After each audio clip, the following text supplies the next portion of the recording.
Hello, listeners. Been wondering how you can help the show? Probably not. But here are 5 things you can do. 1. Subscribe. Support the show by clicking the subscription link in the show notes. 2. Review on iTunes, on our website, www.afraidofnothingpodcast.com, or on whatever app you listen to. 3. Donate. When you go to our website, click the cute coffee cup icon, or in the show notes, click the subscription link. 4. Share. Sharing really is caring. Tell your friends and even your enemies to check out the show. 5. Watch. Wait a minute, it's a podcast, not a movie. Actually, it's both. Check the show notes to find out where to watch the documentary. You can also rent it on Prime Video. That's it. Oh, one last thing. Enjoy this episode.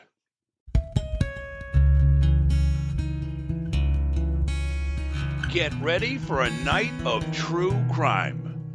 Tonight, Rebecca F. Pittman, author, joins myself and sometimes co-host Cuyle Carvin to talk about serial killer Pam Hupp and other great stories.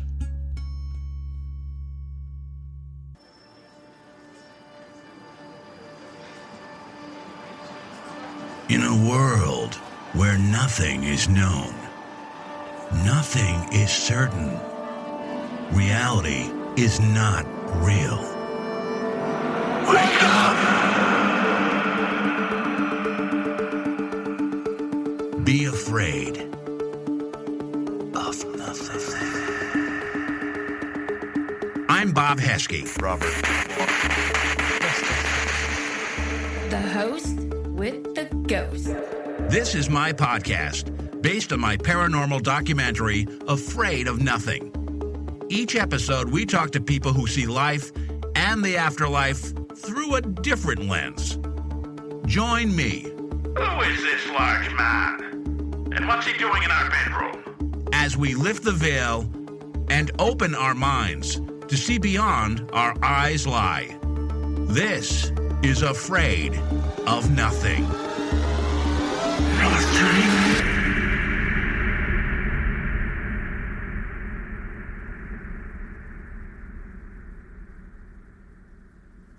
Rebecca F. Pittman is a best-selling author in several genres.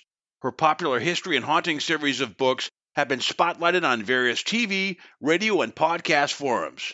She's a former TV talk show host, muralist, escape room owner, game creator, and runway model who finds mysteries irresistible. And tonight, Cuyle shares one of his own mysteries, close to his own family.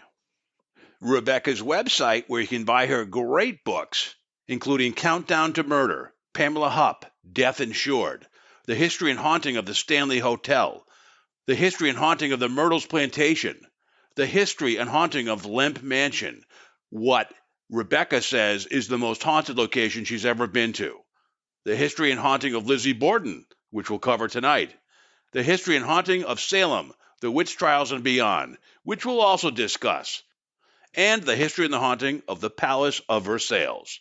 Rebecca's website is www.rebeccafpittmanbooks.com. That's www.rebeccafpittman, Pittman, books.com.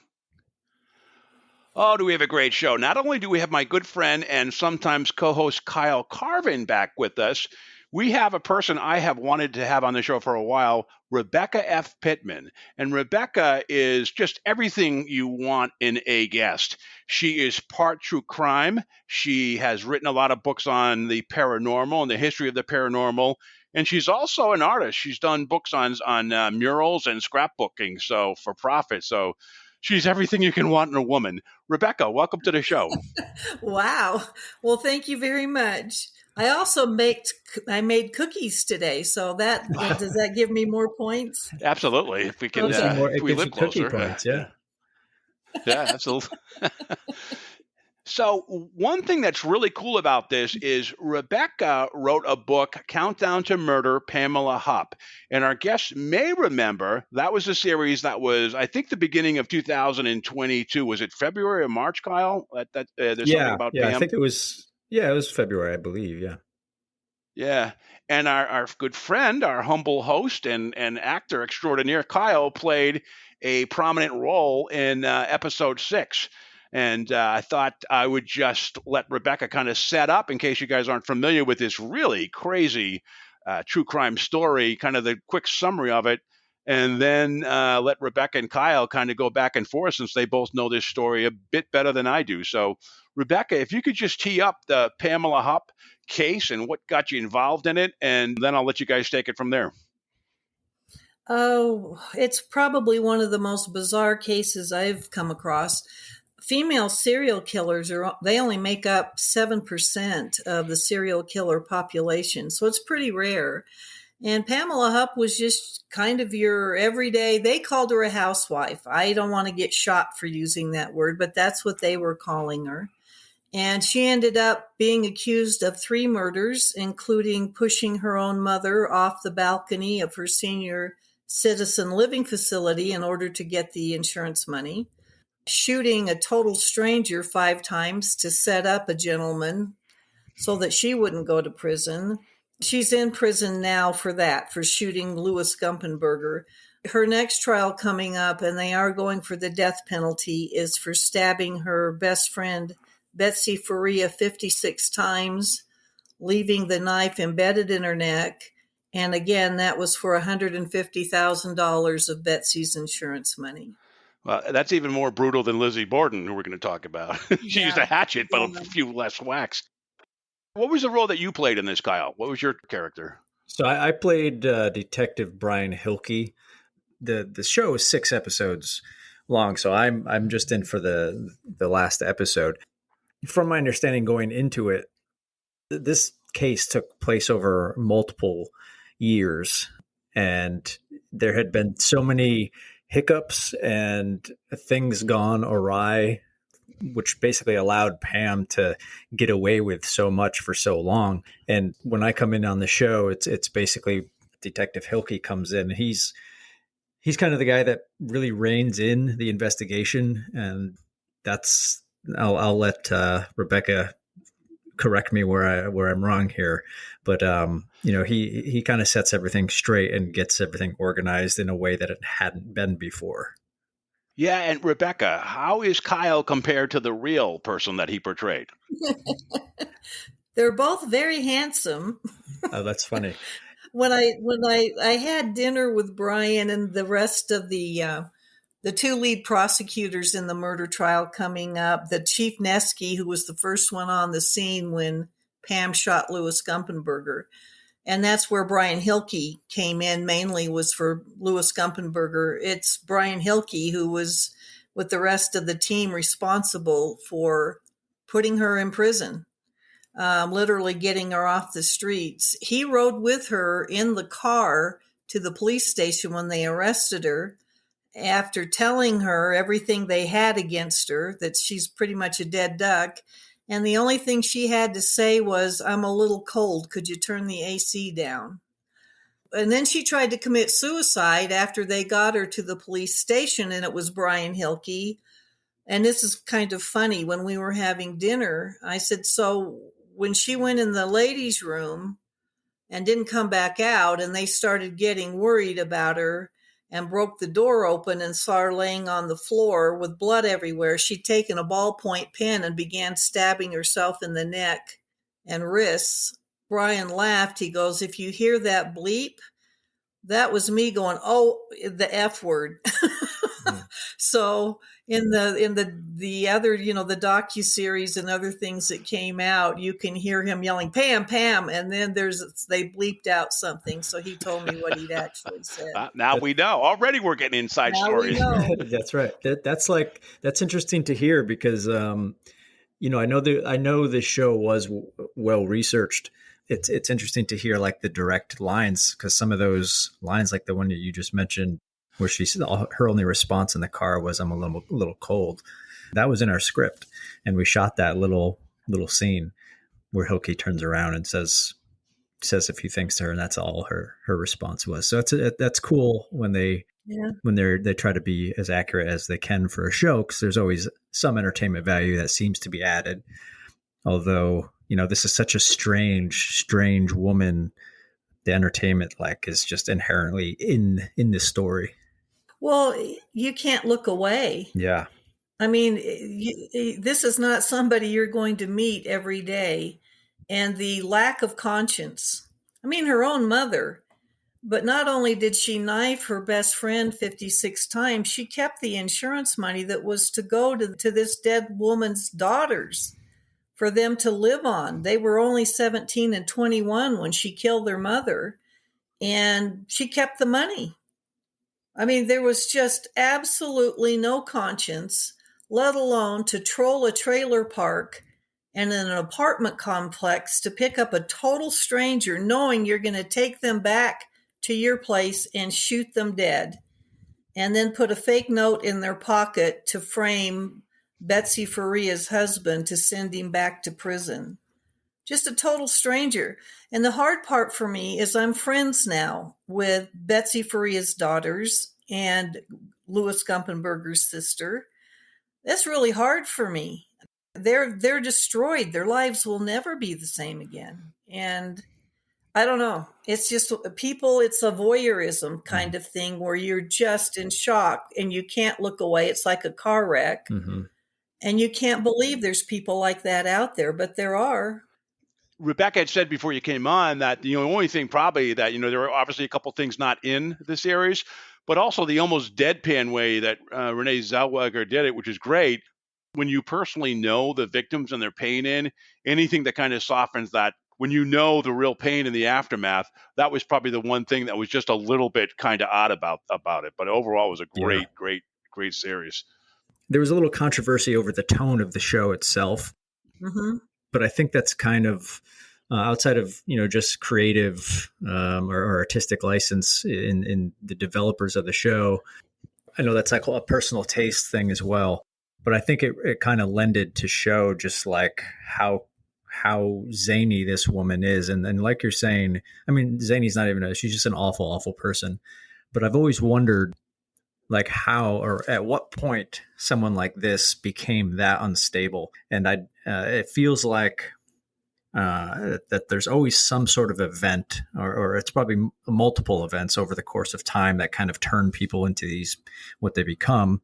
But then some people, it seems to be something very traumatic happened to them in their younger lives.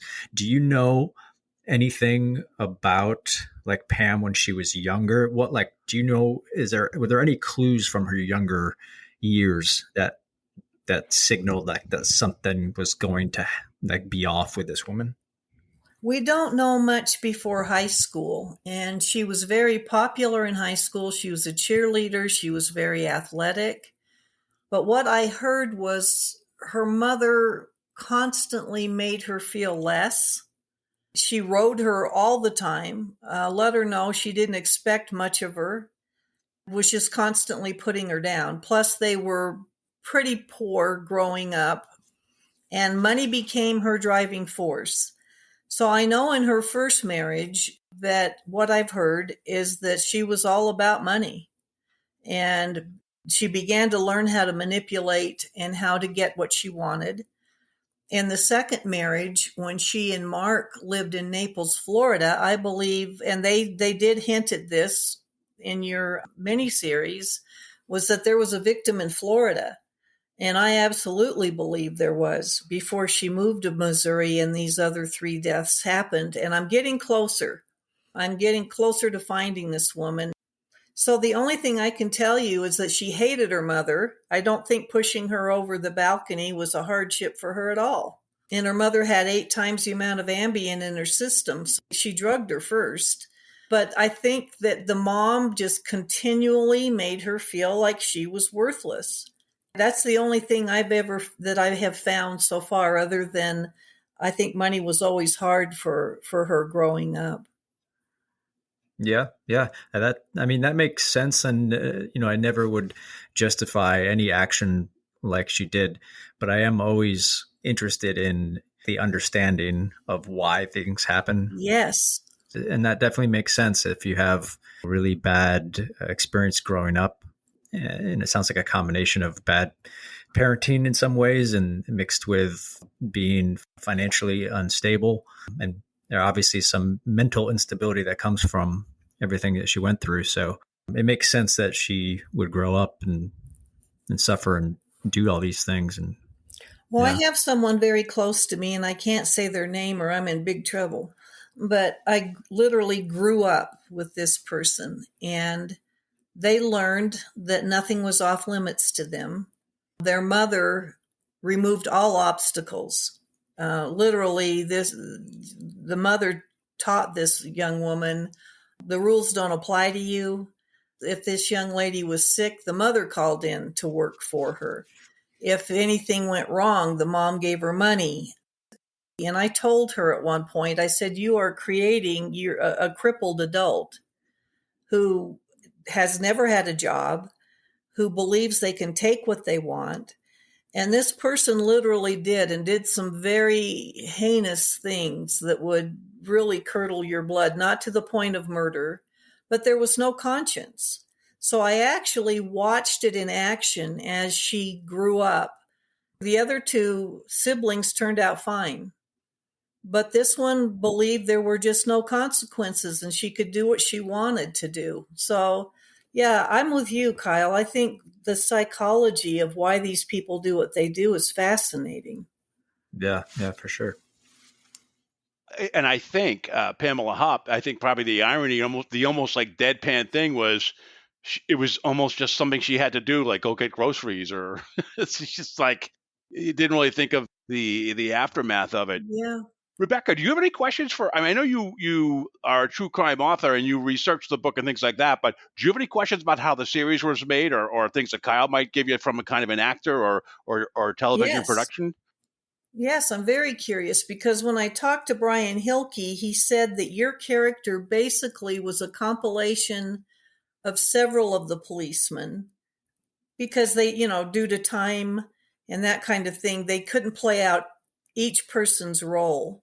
And he thought they did it very, very well. Obviously he was the key detective, and that is true, but it also brought in some things that the other policemen were actually the ones that said it. When you were reading the script, did they give you any leeway? Yeah, there's definitely, on this particular project, the director and the showrunners and producers, they were pretty good about being collaborative on a lot of this stuff. There were a few key words and key phrases to hit that couldn't be changed because they did want to stick to those.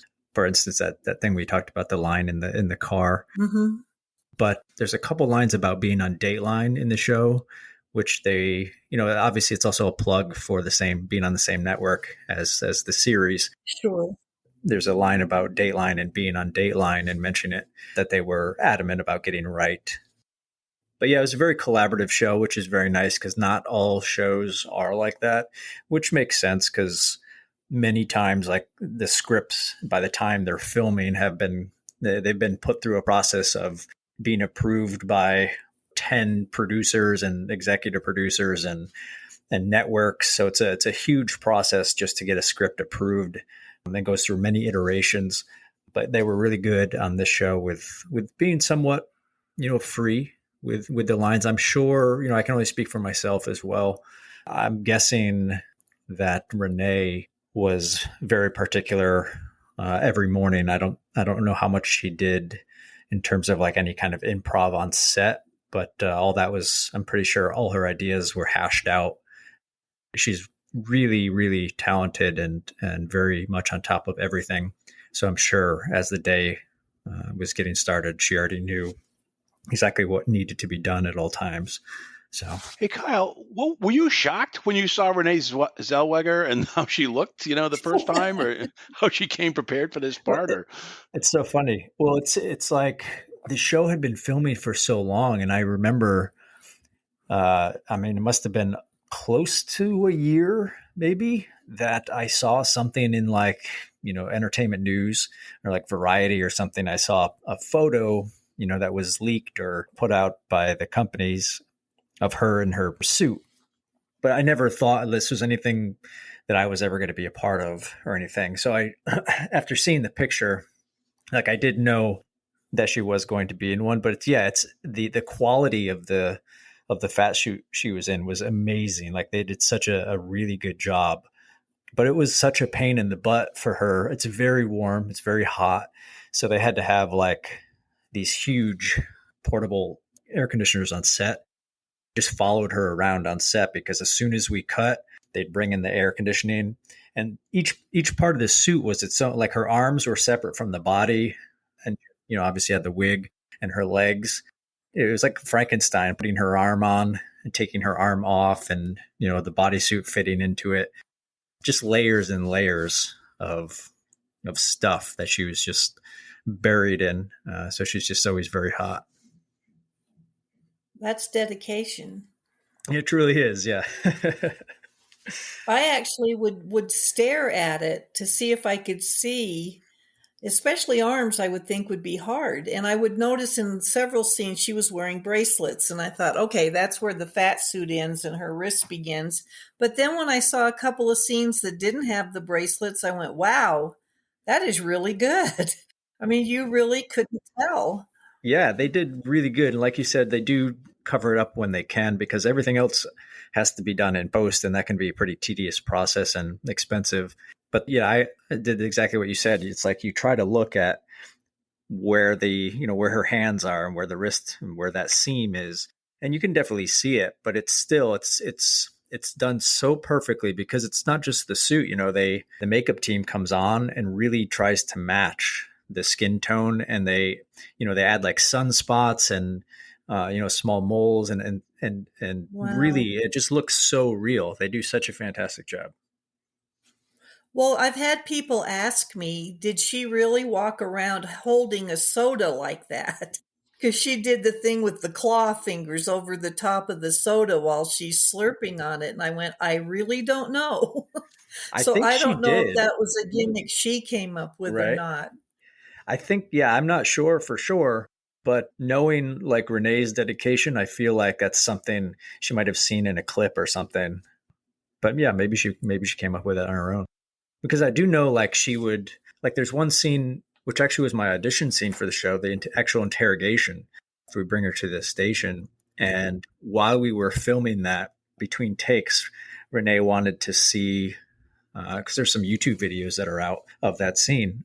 So she would look at that to really try and match Pam as much as possible, like in, her body language and just her cadence of speaking and that's everything.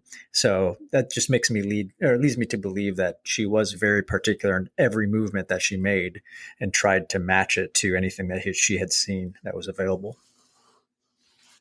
I have watched those videos so many times for the book. And I've got to tell you, I looked at that and I thought, wow, she made the same facial expression, the same body language. She did an amazing job because I had them memorized by that point. I'd watched them so many times. It was really well done. Yeah, she's fantastic. And one thing I tell to family and friends, I've worked with a decent amount of stars, so to speak, but only 3 have ever like impressed me on set.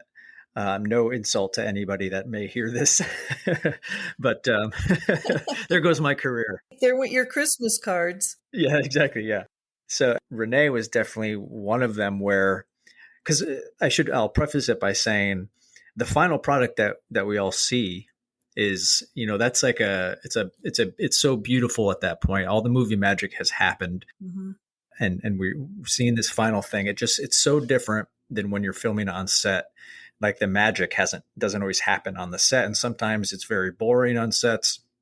And sometimes you're watching, you get a lot of like looky-loos and people that just want to watch everything happen. And very quickly they actually see how boring it can really be. It's just a lot of standing and waiting around. And even when you're filming, everything's so quiet. The actors, are just talking at, normal conversation and you can't really hear it unless you're right on top of the scene.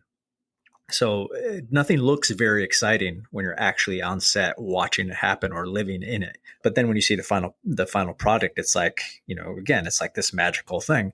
And Renee, however, she was one of the few people that I ever watched while being on set and thinking like, she's amazing. Like right now in front of me, she's amazing. And I understand why she is who she is and why she has the accolades that she does. Mm. It's just the amount of preparation and her performance it's on a different level.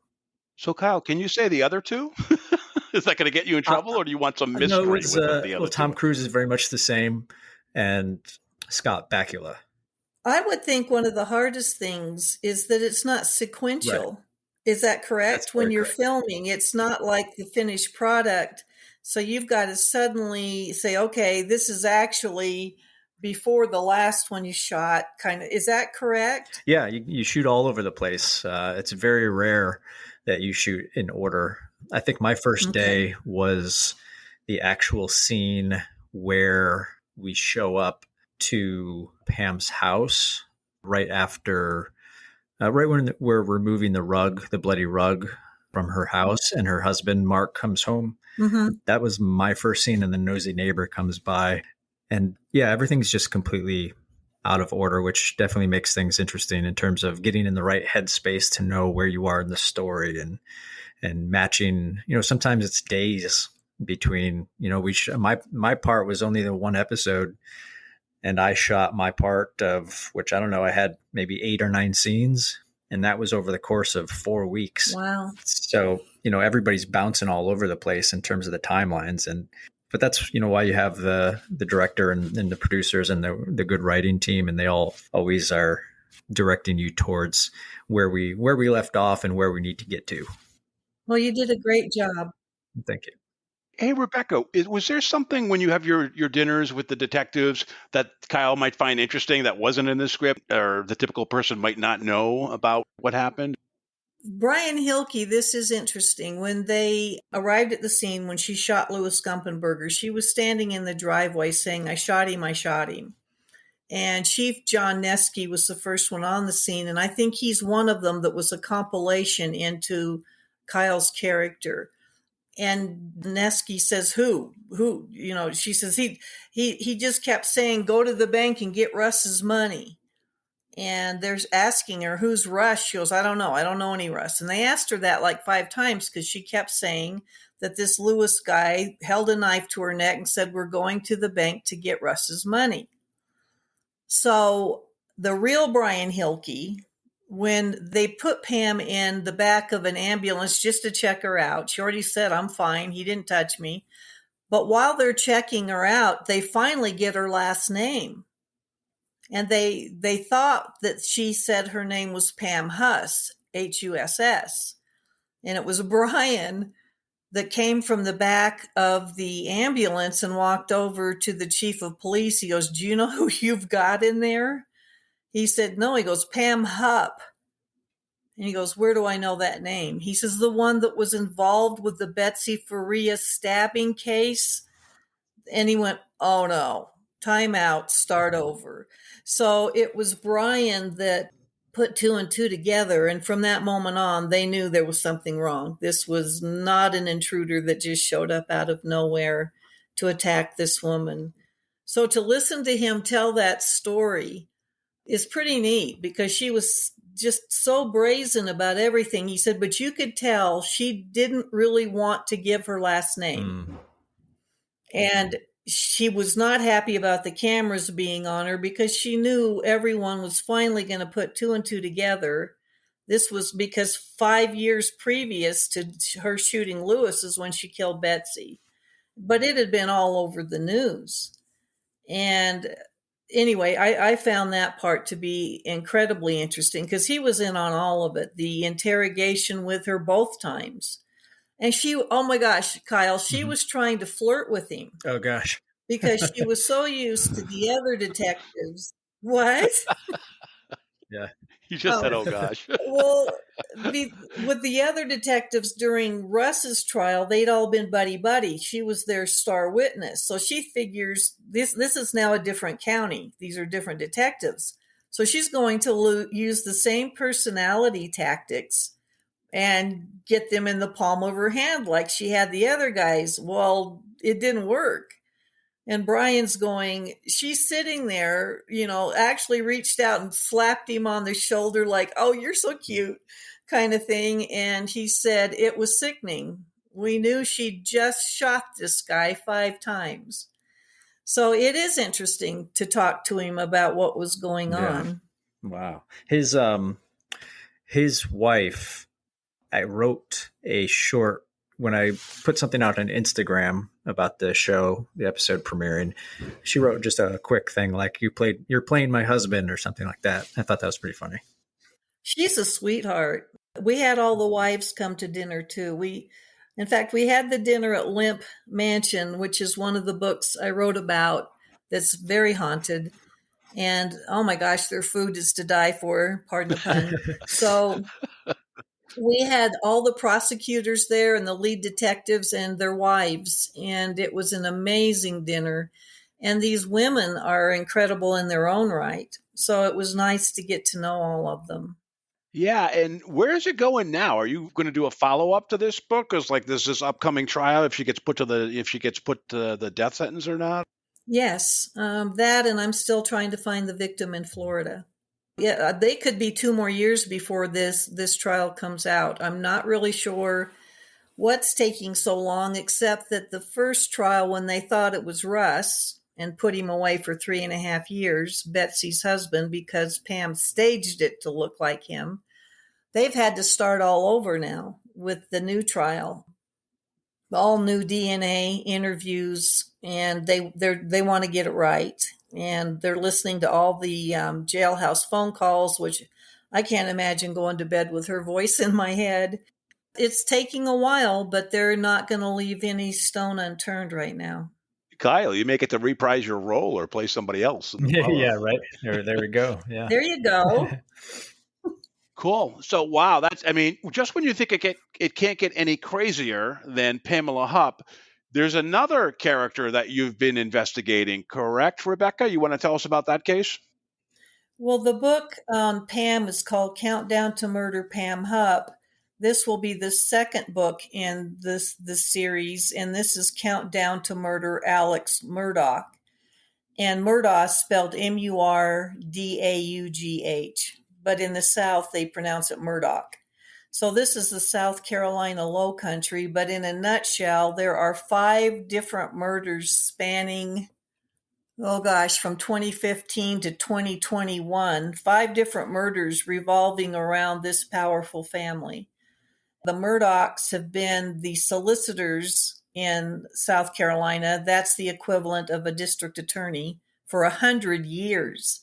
So they have dominated that area. They had the police in their pocket, judges, and they've gotten away with so much stuff. But now the current, and he's up on 91 counts of fraud, money laundering, stealing from his clients.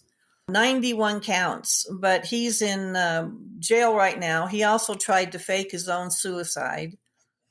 But in 2021, he came home to his hunting lodge, which is 1,700 acres.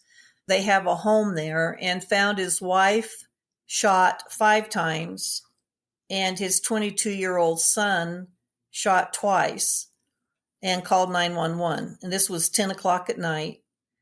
And just said, I just got here and my wife and son have been shot badly, which was an understatement. His son's head was pretty much blown off.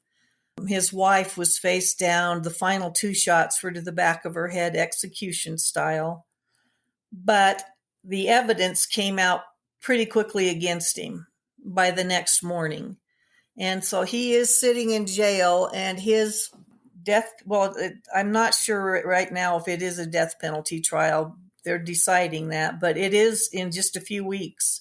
It's January 23rd of 2023. So he's up for the murder of his wife and son. And when they get through with that one, they're going to bring in all the other charges. And today he was just accused of tax evasion.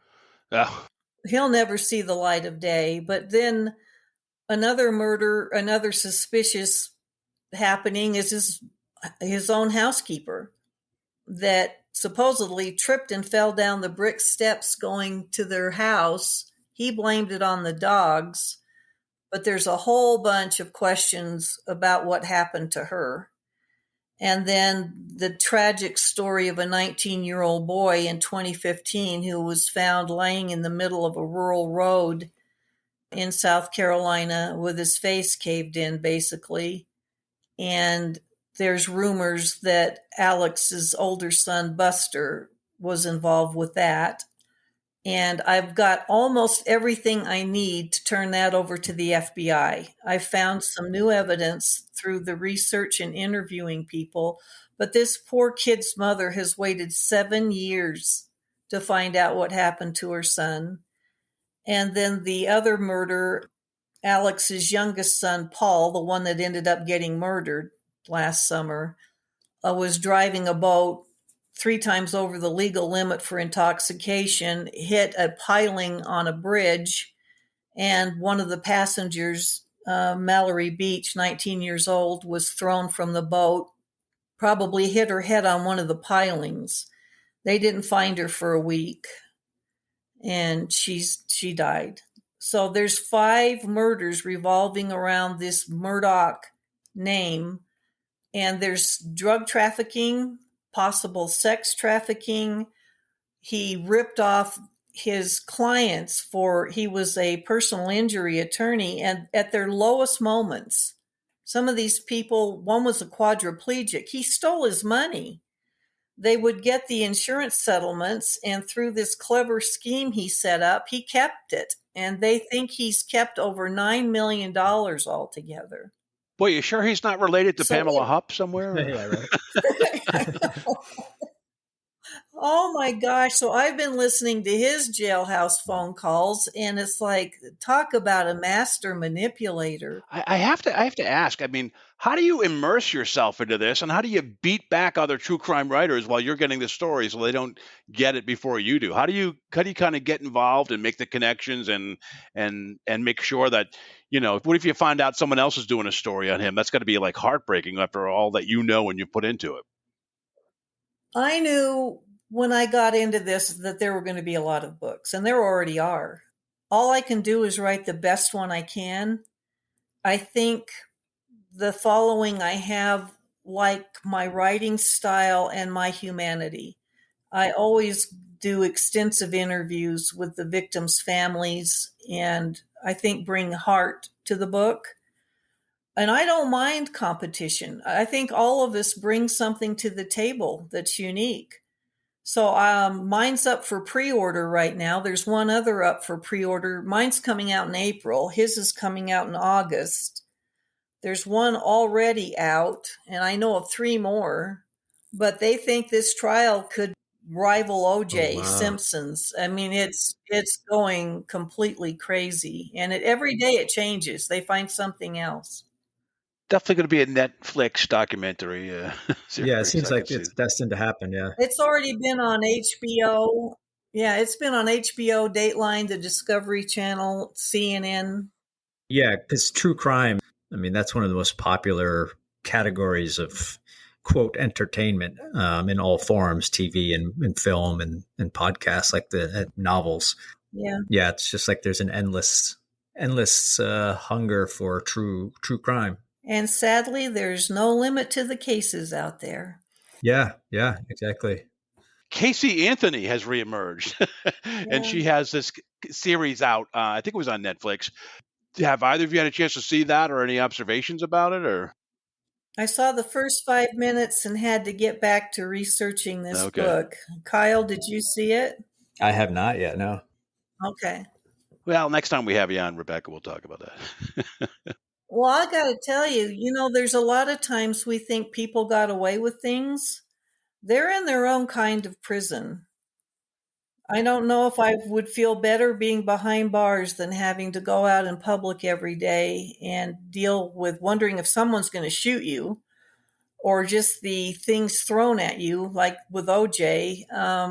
You're still in a prison of a kind, I believe. I don't think anybody ever really gets away with it. Alex aside, and all these folks that seem to be, I mean, tell me if I'm wrong in this assertion, but does everybody know at this point that he's guilty of these crimes, or is there still kind of in the speculative phase, or like where does it sit? Based on listening to the jailhouse calls, his brother and sister-in-law still don't believe he did it. Some family members don't believe he did it. He's got some pretty strong evidence against him, including high-velocity blood spatter on his T-shirt he was wearing that night, and that his alibi fell apart, and he recreated his alibi 5 times. I mean, there comes a point where you're going to, the jury's going to go, which one do we pick?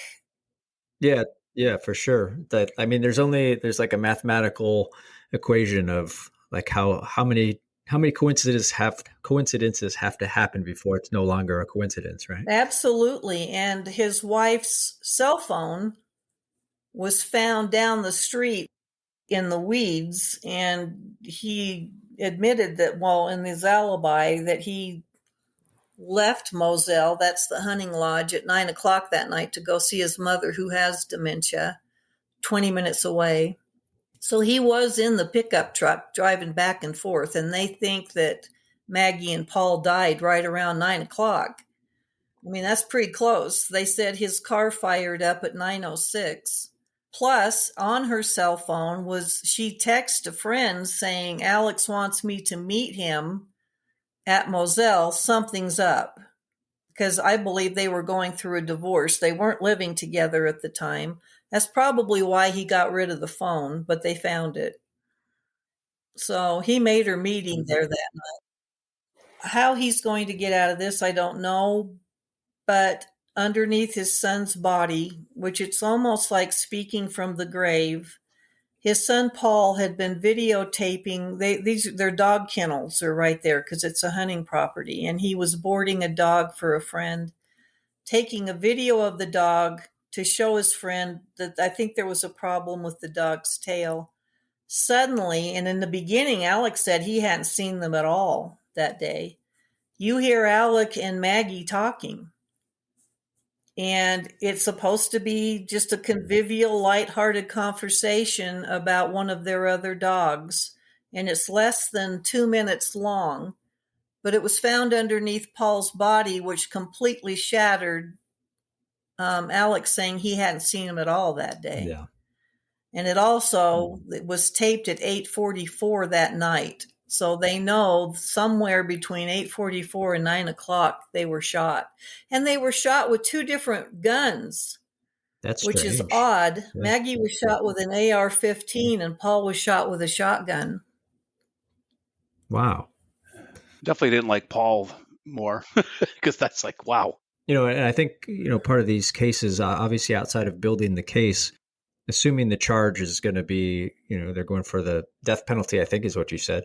That's like the hardest thing to do in court is to prove without any reasonable doubt. So the case has to be sealed tight. Like there cannot be any doubt in there. So that's like, from my understanding, that's why it's hard to really nail these guys. Yes. And you're contributing stuff to the FBI. Is that what you said, Rebecca, based on your research? Yes, I'm going out to South Carolina in a few weeks, and I'm going to be handing over what I found about the young man's death, Stephen Smith, who was found in the middle of the road. I owe this to the people who have given me interviews, and I think a lot of them didn't realize the puzzle piece they handed me. So once you've really researched the story, and all of a sudden the pieces started coming together, but I got them from several different people, and all of a sudden it was like, oh my gosh. And so I owe them for that. And a lot of people are scared. They don't really want their name mentioned. That is a very powerful family that's still there. So I have to be careful with that. So I've been very protective of not saying who they are. But I even have a couple of maps drawn from one person, and I'm not giving up. I'm angry that this poor mother has waited 7 years while police hid or destroyed evidence. I think they could have solved it that night. I'm angry. The young man was gay and he was poor, and I hate to say this. And his mother's saying they threw him out in the street like he was garbage. He was not garbage. He's my son. And I have 4 grown sons, and I've had nightmares about it. It would make my day if I could find some resolution for this lady. So is this case, the Pamela Hupp case, it seems like the police took a little bit of heat from it, but it sounds like you have some great relations and you're a little sympathetic because it's a smaller town, first time they dealt with a murder. Do you feel that the police in this case of Alex Murdaugh, were not very capable or efficient in how they handled it? Oh, it's beyond that. They hid it. God. They buried it. The Murdaughs, because of being the powerful attorneys they were, it was an we'll scratch your back, you scratch mine situation. You have the pathologist saying, well, it was a hit and run. Well, what makes you think it was a hit and run? Because he was found in the road. Oh, okay. They could find no evidence at all that this kid was hit with a vehicle. He was beaten, and the possibility is with a bat. And they put him in the middle of the road in the wee morning hours with no ambient lighting. This is a country back road, hoping someone would run over him so that it would disguise what they did to him. So this is totally different from the detectives that work. Now, I want to make something clear. There were 2 sets of detectives with Pam Hupp. The ones that were with the original trial where she set Russ Faria up and he went to prison, they're still in the hot seat. They're going to have things brought up against them for perjury, obstruction of justice, and other things. Oh, wow. The detectives that worked on Louis Gumpenberger that Cuyle played, Brian Hilke, these are completely different detectives from another county. And they're the ones that are my friends and that I totally respect, and they work their butts off. Wow. It's so fascinating. Listen to how lousy people are nowadays. It's how horrible and how heinous they are. I do want to transition to a place that's actually near and dear to Kyle's heart, and it might be to yours too. It's Kyle, Salem. Rebecca has written a book on Lizzie Borden murders, and she feels that she's gathered some pretty good evidence, or has some strong feelings that Lizzie Borden did commit the murder, even though she was acquitted. And she's also done some historic writings on the witch trials. So, Kyle, I know in our documentary, you've always felt a closeness. You've felt I don't know, something's in your DNA that connects you to Salem. Do you want to just talk about that for a little bit? And I just wonder if you have any questions for Rebecca based on her research that you might find interesting about a place that really seems like your home, but you weren't born there. Well, I started going to Salem when I was 14 with my church group that we went on a road trip out for Halloween season. There was something immediate, like an immediate attraction to the town outside of just the Halloween celebration and fanfare. It was almost a feeling, but I didn't recognize it right away, other than I really liked the town. And then as I continued to go back to the town, once I went to college and I was on my own, I would travel to Salem, usually like once a month on a weekend. And there was just always this odd attraction, and I never could put it into words, or I didn't really think about it, honestly, much, other than I just knew there's something cool about being there. And now that I'm older, I still continue to go back multiple times a year. I started looking at a house there, a couple houses but that's another story. The John Proctor house was for sale a year ago, Kyle. It's like $600,000. It's very exciting. If we bring up Salem, I get heart palpitations and I'll go off on Salem. So I gotta edit myself here. But now that I'm older, what I do recognize when I'm in Salem, there's a peace within, basically. I kind of describe it as this feeling of home. It's where I don't feel like I have to do anything else, and that wherever I am in this town, I just feel at peace. I don't feel like the stresses of life. There's just something very peaceful, and I feel like that longing for home that seems to exist wherever I am disappears. So it's just an interesting thing. And then over time, as Bob, as you mentioned, talking to a few different psychics and mediums over the years, aligned with my experience of hearing that I must have some sort of past life, or there's something somewhere in my timeline in existence that ties me to the town. I love that. Isn't that the best? There's places I've been where I just thought I'm home. Yeah, right. Isn't that the best feeling? Yeah, and it's like, and it's so, and you don't know like what when it's going to hit you. You just feel it, and it's not even something that I don't think I can accurately put it into words other than saying that, but it's definitely just what it feels like. It just feels like there's the comfort of home.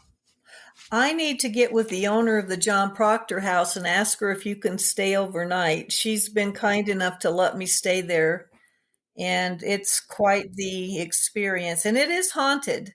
Oh wow. She didn't Mhm. tell me until the next morning she'd put me in the most haunted bedroom. But You can take it. Surprise. no, Oh, wow. would you like that?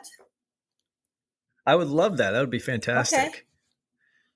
Yeah, thank you're you. That'd be welcome. great. It's an amazing story, and that there's so many houses that are still extant. I mean, there's just it's amazing that you can go see the meeting house where the witch trials were. It's still standing. The John Proctor Yeah. house, Rebecca Nurse Homestead. I mean, to me, it's a gift that so many of these places are Well, what still drew there. your interest there? What drew your interest to Salem? The story, again, the Mm-hmm. audacity, this was the perfect storm that I don't know could come along very often in history. It was the perfect storm of events that created this. And for me, it was something I just had to research. Plus, I love Massachusetts. Fell in love with it when I was doing Lizzie Borden, and I'm like you. I feel at home. Of course, if I see a boat, I'm home. Yeah. So if I can get on a boat, I'm happy. But no, I totally get what you mean, and that's interesting. I'll bet you do have a past life or an ancestor or something that's hooking you up there. Yeah, it feels like there's definitely some connection that is yet to be discovered. How cool. So, Rebecca, is there something about Salem that you've kind of unearthed? An interesting tidbit that the average person might know that even Kyle might find kind of interesting in all your research you've done there? Well, I think that again with the perfect storm concept, a lot of people just focus on these young girls. Some think it was mass hysteria or whatever. But what you've got to understand is what was going on. They were under the fear of Indian attacks all through this period. Several of the girls that were involved in crying out, as they called it, against other people had witnessed their families butchered, had watched their little brother be chopped to pieces. And they were left without a family and actually became, in a sense, servants to other families in Salem Village because they had nowhere else to go. So they're already dealing with that kind of trauma. And they were under the fear of Indian attacks the entire time. So you've got that kind of fear. You have preachers at the pulpit telling you the devil is not only real, but you're in big trouble if you do anything. And these young girls were basically called Satan's children if they talked back, if they did anything wrong. There wasn't any dancing, singing. So there's these teenage girls coming into that time of their life with the hormones and the wanting to let loose, and yet they're very much contained. And the entire village was without law. The charter hadn't been brought over from England. So they're just kind of floundering around. And it was, like I said, it was the perfect storm. Suddenly, the events happened that this whole thing exploded. And you had neighbors that had been in arguments or land boundary disputes, and these adults were using these girls to say, hey, go say that, Rebecca Nurse is a witch because she'd been in a land dispute with one of them at some point. So they were using these girls to get rid of the people they didn't want. It's a huge background story. But again, I think if you'd taken out one of those elements, whether it was the Indians or the charter or the Puritan faith that was just pounding the devil over and over, when you went to church, you were there all day. You'd be there 4 hours in the morning, get lunch, and come back for another 4 hours. And all you heard was the devil was coming to get you. and these young girls were scared to death. So, yeah, I find that very interesting. Is there some unsung hero in all your research of Salem and the witch trials that probably doesn't get the credit you think they deserve? Whoa, that is a great question. No, not really. The problem was that the people that sat over the trials, none of them were lawyers. Harvard was not turning out lawyers at that time. They were turning out clergy and doctors. So these guys that were sitting there as judges, nobody had a law license or even knew what they were doing. So I didn't find anybody I liked very much. The one I found very sympathetic was Rebecca Nurse and her sister Mary Esty. Rebecca was in her 70s when they hung her. And they had let her go home at one point, and the girls got very upset and cried out against her again and said her spirit was coming into their room and tormenting them. And they brought her back and hung her. And they'd let her go home. And the same thing with her sister. I actually cried during part of that while I was writing it. It was so awful. But no, I didn't. I found sympathetic characters, but I didn't find really anybody I would deem a hero. That's tragic. Yeah, right. That's the real tragedy. There's no hero. It is. It's, I don't know. The stories I write about, and the ones I choose are historic. I mean, these places are historic on their own. They just happen to end up being in the top 10 most haunted places. Yeah, well, ghost is history. One of my guests, Jeff Belanger, who's a researcher for every episode of Ghost Adventures, and he's been on a lot of the shock docs that are on. He says that a lot. Ghosts are history. Well, yeah. Or history is ghosts or whatever, something like that. Yeah. Well, absolutely. Could you talk briefly about going way back, probably to one of the most infamous true crime stories, Lizzie Borden in Fall River, Massachusetts, and you wrote a book on that. Maybe you could share what that book is, and research led you to believe if you were there back in the day, you would have, and you and the jury, you would have said she did it, right? Yes. During the research, I found 5 new pieces of evidence. I read all of the trial transcripts through 3 times, 5,000 pages, the police reports, the witness statements. And in that, I found some interesting things. There was not just one hatchet used, there were 3 involved. There was not just the dress she wore that day, there were 3 dresses involved. And there were 3 murder plots. And then this is the thing that I'm the most proud of, is there was a gentleman that appeared on Andrew Borden's steps 3 days before the murders that somebody in a buggy across the street commented on because he thought the guy looked odd. He was wearing russet-colored baseball shoes. And this is 1892. And he had a stripe running down his pant leg. And Andrew let him in. Stayed 10 minutes. The young man came back out. This same witness said that this guy was really pale. Anyway, the police tried to find him, never could find him, and I found him. 125 years later, he actually was related to Andrew, and I believe he was there to be interviewed as the overseer for a farm deal that was going on behind Lizzie's back, and was actually the motive for her killing her father and stepmother that day. Wow. And you said there were 3 plots. I mean, one I heard was arsenic. Like she tried to put arsenic in the milk. Right. What were in the other last plot? Obviously, is the killing with the hatchet. But what was the other plot? Well, the murders were on a Thursday. On Monday, Andrew and Abby, and it was known throughout town that they were going to begin their August vacation at their farmhouse in Swansea. And Lizzie believed they were going there too. She was on her little vacation, but she came trotting back. And I believe she put the poison in the milk can at the farmhouse, thinking they were going to show up. The farmhand always put the milk can on the steps at 4:30, and the farmhand thought they were coming. They changed their mind at the last minute. And what's interesting is all of a sudden, 2 of the farmhands became deathly ill. I think they drank the milk rather than throw it out when the Bordens didn't come. The second one was on Tuesday, the next day, Tuesday evening, still at home. They didn't go to the farmhouse. And they got really sick from, they think, the milk. Andrew had a habit of pouring milk all over big chunks of bread. So that would have sat in his stomach for quite a while with the arsenic in it. They threw up all night, but they didn't die. And what Lizzie knew was Thursday morning, Abby was going to be going to the bank to sign that deed that would have taken that 250-acre farmhouse out of her inheritance.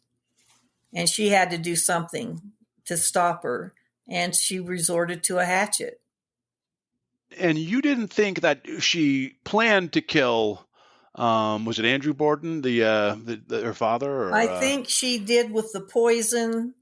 Poison's one thing. It's, you can distance yourself from it. You can put it in the milk and be somewhere else. To take a hatchet to somebody is a totally different thing.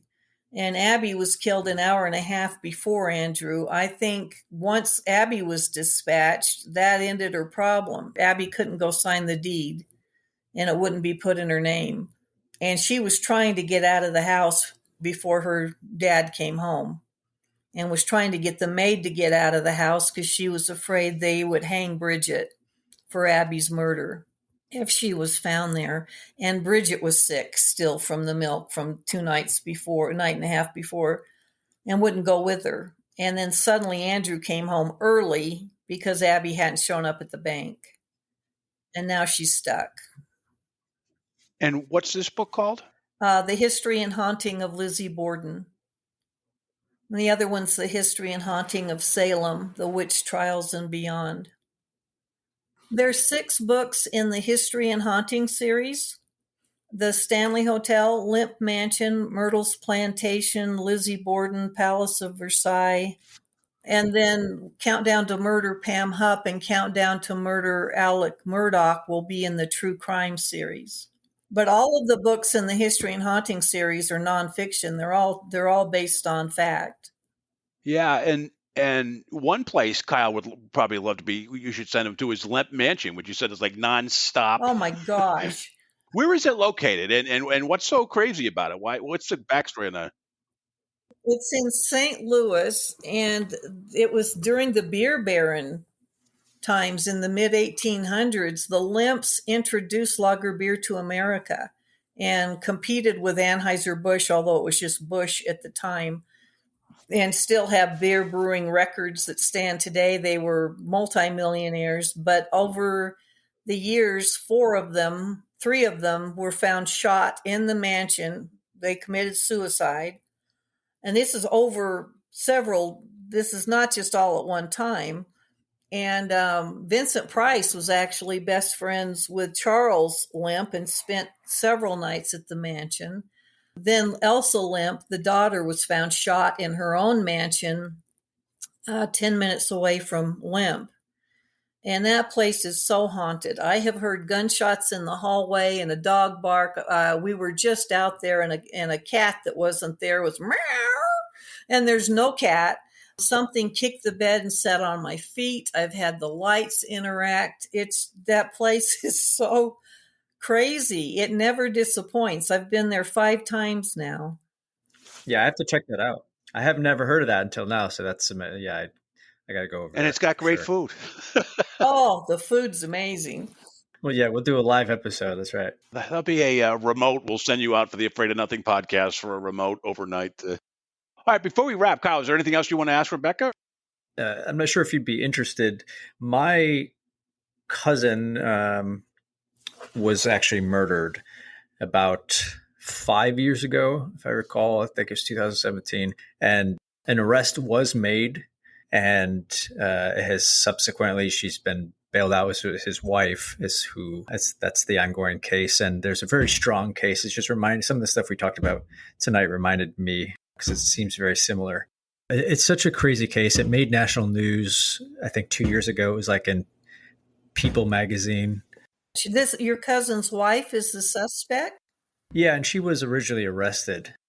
So now she's on house arrest, and she has remarried, and even who she remarried, like everything about it, they actually found his body on her property backyard under a freshly poured patio. And that patio, Oh my gosh. yeah, and it's really nuts and been going on so long, and I feel terrible for my aunt who keeps asking for updates all the time, and they're just not.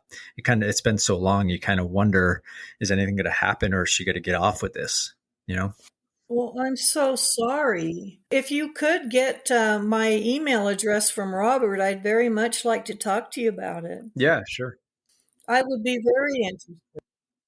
This has been an amazing conversation. I appreciate so much. So happy we could connect. So before we go, Rebecca, is there anything that you would like to promote, or where can people buy your books? Oh, that's very kind of you. They're all on Amazon. Just so we don't take the time again, you can just in the browser type in Rebecca F. Pittman, and they'll all come up. My website's RebeccaFPittmanBooks.com. And I also created a Lizzie Borden paranormal card game that's for sale on there. So. And you're an artist. You do murals. Well, you do a lot of stuff actually, but you do murals, and you wrote my sister would love that, the scrapbooking for profit book. Was that you as well? Yes, I've painted over 4,000 wall murals for 40 years. I had work in Robert Redford's office and the late John Denver's home, so it was very good to me. Oh my God, that's awesome. Thank you. Wow. I appreciate it. My head's too big to go out of the door now, but I really appreciate it, Robert. Yeah, stay home. It's snowing here anyways. I've been in all day. So. Well, both of you, thank you so much, Rebecca and Cuyle. What a great episode. And yeah, maybe we connect on something afterwards on something else. You never know. So this is a great connection. Lovely to meet you, Rebecca. I would love to do that. And Merry Christmas to both of you. Yeah, Merry Christmas. And thank you so much for talking. Thank you so much for having me back, Bob and Rebecca. I'll reach out to you, and so great to chat with you today.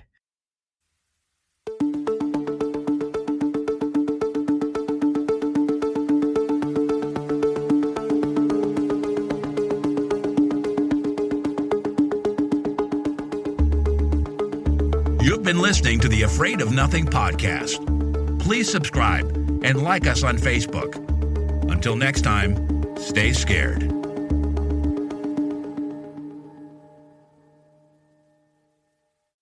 Hey, you're still here? Great. Then why not listen to another episode? Visit afraidofnothingpodcast.com to peruse all the shows. That's afraidofnothingpodcast.com. And while you're there, click the coffee cup icon to buy me a coffee and leave a review. I'll give you a shout out in an upcoming episode, and the world will know how swell you are.